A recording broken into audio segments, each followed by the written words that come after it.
So the recruiting by the Phoenix Mercury is never ending. It is never ending. Just like what's never ending is my hunt for 25.31 subscribers. We're 7 off. But yeah, like the Mercury are out there recruiting. Their players are recruiting. Matt Ishbia, he's not really saying anything. But at this stage, like you can't call it tampering because they're not targeting players. Who are they targeting? Maybe not her. But this is a team with a max free agency slot, by the way. They got a max contract coming up for Diana Taurasi. The Mercury are smart. They know. Like, you've got Matt Ishbia who, like, look, as he's somebody that cares. He is one of the owners that really, really cares. And you might be saying, like, oh, he's a bad NBA owner. He's at least willing to put in money. And maybe with the Phoenix Suns, they might struggle a little bit and he's starting trying to make more of a profit with that team not caring as much about winning rings. But you know what? If you want to be an owner and put in good money into all your facilities and everything in the W, you can form a damn dynasty with the way it works. And obviously the target number one is this woman right here in Caitlin Clark. But you can see from Kahleah Copper, obviously, until I get the copyright thing sorted, there's not going to be any... I'm not going to play the video. It should be, again, touch wood, should be sorted in the next couple of days. So, let's see here. Kahleah Copper on representing Phoenix in Paris alongside Brittany Griner and Diana Taurasi. I want to continue to let players know that Olympians play for the Phoenix Mercury and get players that want to come play with us. And it's a bit, she said a bit more than that, but basically, yeah, she was saying that it was, her whole thing basically is just talking about how great the organization is and how players should want to go and play for the Phoenix Mercury.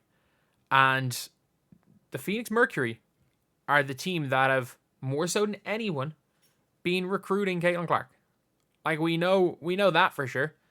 Like, they have been going out of their way to recruit Caitlin Clark.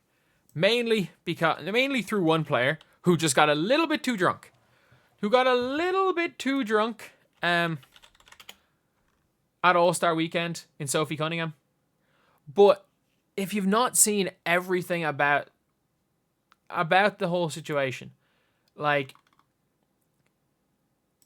Sophie Cunningham she literally said, come to Phoenix. Natasha Cloud is there praising Caitlin Clark. Diana Taurasi, any chance she can now, will praise Caitlin Clark. The fans giving her a standing ovation. Matt Ishbia, before she was in the W, praising Caitlin Clark and still doing it. And like making sure Caitlin Clark's picture is everywhere. I think they know what they're doing. All these players. And it's probably like, it's not for the short term. I think Matt Ishbia, I think these players are thinking long term. Because again, like, look, Sophie Cunningham is not, she's not going anywhere. Like, she's 27. She's, what, a month older than myself. In the WNBA terms, she's got another 6 or 7 years to go.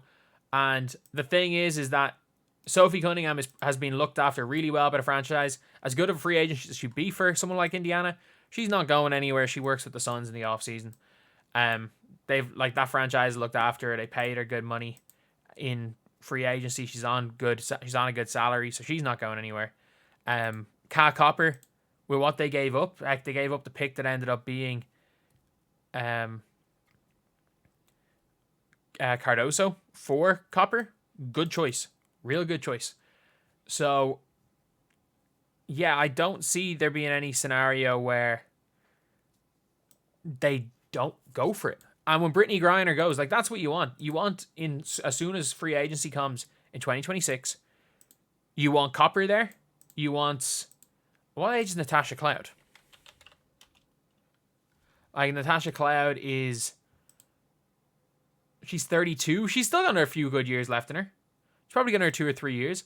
Like, if you go into the 2026 offseason where everyone's a free agent and you've got Natasha Cloud, you have got Kahleah Copper, and you got Sophie Cunningham, you just have an owner that's willing to help your facilities. Like, that's the big thing. Is that if you have an owner that is willing to just make sure your facilities are on point, that's worth so much for WNBA players. And yeah, I don't know what the whole Skylar Diggins-Smith situation was. And it's also a winning franchise. Like, what have they won? Have they won 3 rings? 3 rings during Taurasi's time? Yeah, they've won 3, 2007, 2009, 2014. So they won in Griner's second year in the league, in the W. They haven't really been winning since, but they've still been a solid team. Like, it's not like the Phoenix Mercury outside of last year, where they were the worst team in the W, have been, like, horrendously awful. Like, I'm looking at their seasons. They were 50-21 in 2022. But in 2021, they got to the WNBA finals. Albeit, they lost to Kahleah Copper, who won finals MVP. They were 13-9 in the bubble. They were losing season 2019. 2018, they got to the WNBA semifinals. They got to the semifinals in 2017. They lost in the semifinals in 2016. Same in 2015. They won the finals in 2014. They lost in the semifinal conference finals in 2013. So, like, it's been one of the better franchises outside of the Minnesota Lynx, who just, look, they were stacked, and then they got the best point guard in WNBA, and then looked into drafting Maya Moore, and then they just never lost for years. So, outside of the Lynx, in the last 15 or so years, they've probably been the next best team. So, you can see what they're trying to do, and I think every WNBA player realizes that the key to winning while making sure you look as good as possible is Caitlin Clark. I think they've realized that. And, like, just like every player on that Laker team, Magic Johnson made, other than Kareem when he was the slowdown player. And that's what I like. Like, Aaliyah Boston, as much as anything, is the Kareem to Caitlin's Magic, the Amare to Caitlin's Nash. And if you saw, even with those Phoenix teams, other than Shaq, who didn't work out, every one of the players looked better than they were. They looked better than they were playing with Steve Nash just because of his style of play. And that's the thing, is that you're now going to see almost like a LeBron effect, where if you can just be a good role player, you're going to have easier job doing your job. Like, if you're Kahleah Copper, you're wanting to play with Caitlin Clark because you're going to get equally as many shots, but you're not going to have to work as hard for them. If you are Sophie Cunningham, you just need to play defense and shoot the odd 3 ball, and you're going to be left wide open the whole time. And also, you're going to quadruple your worth for brands doing that. And Matt Ishbia knows what he's doing. I think that this is just basically every Phoenix player, by the way. Every Phoenix player. And this is not just all about Caitlin Clark. They're making sure it's known, being like, you want to come here. Because a lot of players, obviously, they are going to be recruiting. Recruiting between players happens. But they're making it known. No, you're coming here. It's like, if you want to win, come here.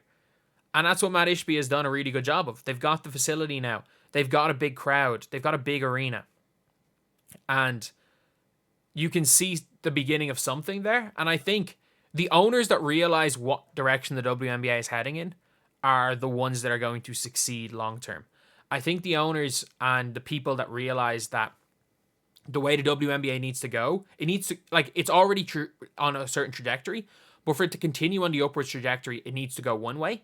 And then you've got, for example, like a Cheryl Miller, who's wanting it to go the opposite way. You've got a Matt Ishbia, you've got a Joe Tsai, you've got these people that want to bring the WNBA into the future and see what way it's going.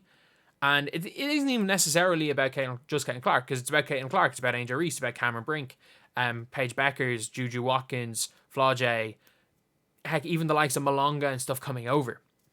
It's about all of these players. It's about the way that the game has been played now in college, and the direction of the league is going to be taken. It's going to be more of a guard-driven league. You're going to want these superstars. It's going to be a more attractive brand of basketball. And the people that can see